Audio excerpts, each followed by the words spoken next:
大家好，歡迎嚟到財經策局嘅 podcast 啦。今日係4月13號星期日啦，咁都想趁住星期日呢啲時間咧，同大家講下一啲平日冇機會，可能新聞性冇咁強嘅財經話題。我都希望可以分享下，譬如喺英國一啲經濟生活嘅一啲狀況啦。咁今次第一篇咧，啱啱就想同大家講就係啱啱過去一個星期喺英國都幾大件事，講緊就係環球影城 Universal Studio 啦，終於係落實喺英國咧開設佢哋歐洲第一個嘅影城嘅項目啦。咁講緊咧會坐落喺英國其中一個城鎮咧叫做 Bedford，咁就會係預計喺2031年咧係落成，係英國第一個大規模嘅環球影城，一個綜合發展娛樂，亦都包括咗500間酒店房間嘅一個綜合度假村嘅項目。咁講緊咧，成個投資帶嚟嘅經濟效益咧，可能高達500億英鎊，甚至咧為當地咧創造28,000個職位。咁呢個咧對而家民望好低，特別係舊年10月英國財政預算案發表之後，令到成個經濟陷於一個低迷，甚至裁員失業嘅狀況，對工黨政府嚟講咧，的確係一個好重要嘅強心針。所以難怪咧，我哋見到咧喺呢個發佈會上咧，唔單止係財相李允晴啦，甚至係工黨嘅首相施紀賢咧，亦都親自落場係公布呢個好消息。咁認為咧係對今屆工黨政府嚟講咧一個好大嘅強心針。咁呢度必須要交代一下，即係喺而家嗰個經濟背景之下咧，因為舊年10月英國呢個工黨政府財相李允晴咧公布咗一個所謂加稅削減政府開支嘅方案，咁其中當中啦，特別係對僱主咧作出咗一個所謂250億英鎊嘅一個增加呢個僱員保險開支嘅所謂一個特集計劃，呢個係講緊呢個 National Insurance 啦，咁令到其實大部分嘅僱主咧，其實都開始對未來咧增聘人手開始係表達憂慮，而好多時我哋最近見到咧，其實好多大型嘅品牌，包括好多超級市場，好似係香港人係嚟到英國好熟悉嘅 Tesco 啦、瑪莎啦，甚至係Lidl、Aldi 呢啲大型嘅超市咧，其實都已經係減少緊增聘人手。咁部分咧，亦都係大型嘅企業咧，甚至認為咧，其實有一啲智庫調查咧，係講緊57% 嘅高管咧，係預期今年經濟咧會出現衰退。有一啲嘅智庫一個叫做 Make UK 嘅機構亦都做咗調查啦，講緊係48%嘅公司咧已經係停止咗招聘，甚至有超過1/4嘅公司咧正係考慮裁員。咁呢個其實都幾顯然反映咧英國經濟狀況喺舊年10月呢個財政預算案之後咧，其實陷入咗一個停滯嗰個局面。我哋留意唔少嘅商業機構咧，其實對未來增聘人手嗰個考慮咧，都有好大嘅轉變，亦都令到英國咧係揾工嘅人數咧係自2020年12月以嚟咧係最大速度嘅增長。講緊咧係3月揾工作嘅人數咧係激增，係講緊求職者同空缺嘅比例咧係達到4年以嚟最高㗎。而且咧好多之前咧係職位空缺都幾嚴重嘅行業，包括係護理啦、醫療啦，同埋係一啲護士嘅工作呢啲增長行業咧，嗰個增長嘅職位增長速度咧都係放慢咗。咁呢啲數據都反映咗咧，其實喺工黨呢個增加稅收呢個特集計劃之下咧，係令到英國經濟咧喺呢幾個月咧出現咗停滯，甚至因為通脹而家係近3%啦。有啲經濟學家擔心咧，可能會出現一個滯脹嗰個局面。所以今次呢個環球影城嘅投資計劃咧，對工黨政府嚟講咧，的確係一個及時雨。咁講緊 Bedford 呢個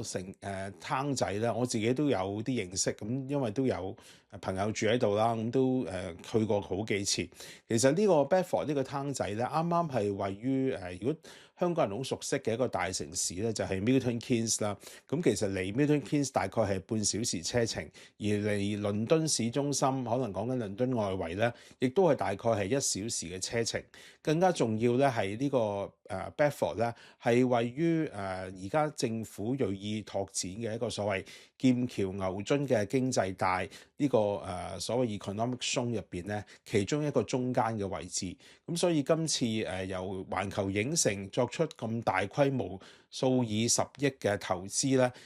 其實都係反映咗咧係英國政府咧希望靠住呢個牛津劍橋經濟增長帶咧，可以重新帶動咧英國經濟增長恢復係一個高速嘅情況。而最近財相李允晴咧，亦都公布咗，包括係增加希斯路機場同埋鄰近一個叫做 Luton 嘅一個機場，一個比較地區性嘅機場嗰個規模。而呢個 Luton 機場咧，正正係離 Bedford 車程咧係唔使半小時。咁你見到咧，其實係環球影城揀 Bedford 呢個灘仔咧，其實佢啱啱就係因為一來就係佢喺2023年已經買入呢度嘅地皮，地價相對平一啲，咁加上咧佢嚟緊會有新嘅鐵路火車站，亦都鄰近 Luton 嘅機場，咁所以喺嗰個選址上咧，似乎都係即係做過一番嘅研究。咁以 Bedford 呢個灘仔嚟講咧，講緊嗰個人口咧，可能都係講緊連埋附近嘅周邊咧，都係講緊18萬、19萬。咁你如果真係增聘到28,000個職位咧，對呢個經濟地區咧，其實都有好大嘅強心針。呢個Bedford 咧我自己都去過啦，咁就其實佢個市中心咧就唔算係好大規模，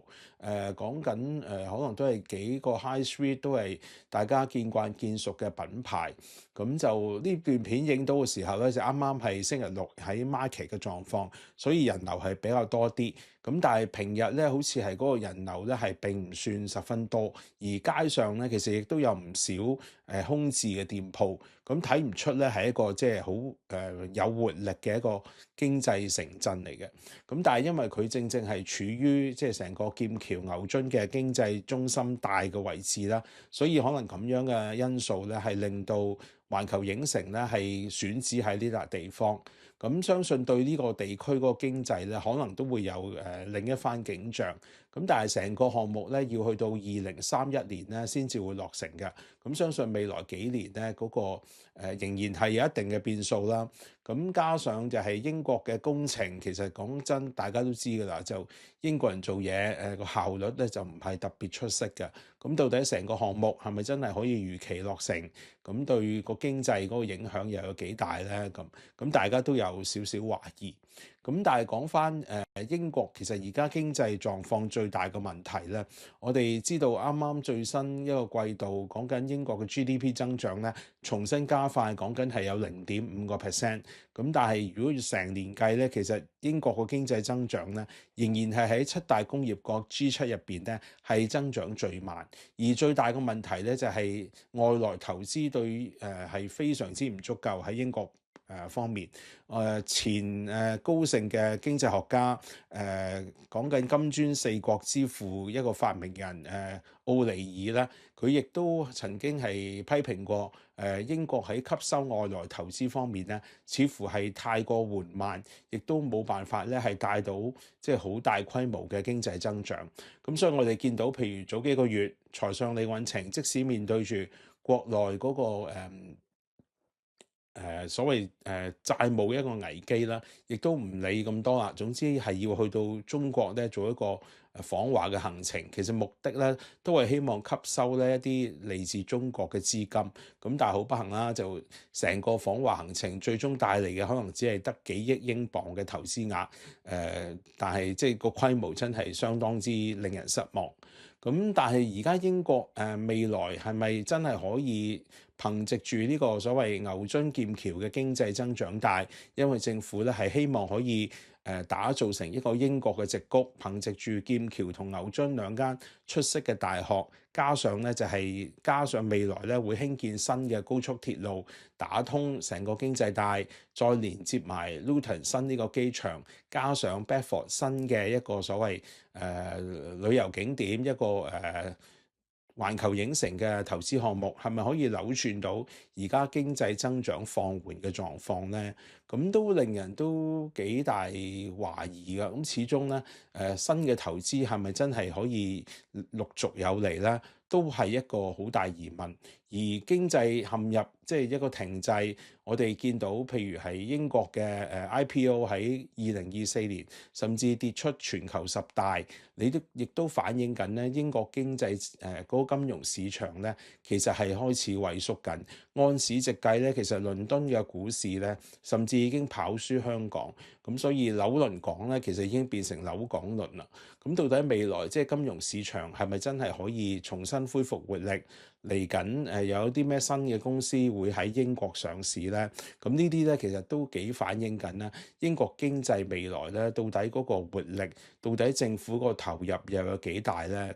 咁希望大家都會鍾意今集分享嘅內容啦。咁希望未來咧都有機會繼續同大家講下喺英國經濟而家面對住一啲困境，包括可能喺大街我哋嘅 High Street 啦，其實亦都見到陸續咧好多老店鋪咧係陸續結業。如果大家有興趣咧，我都會繼續同大家分享下呢啲話題。咁希望大家可以留言啦，亦都可以 Like、Share、Subscribe。我哋聽日再會。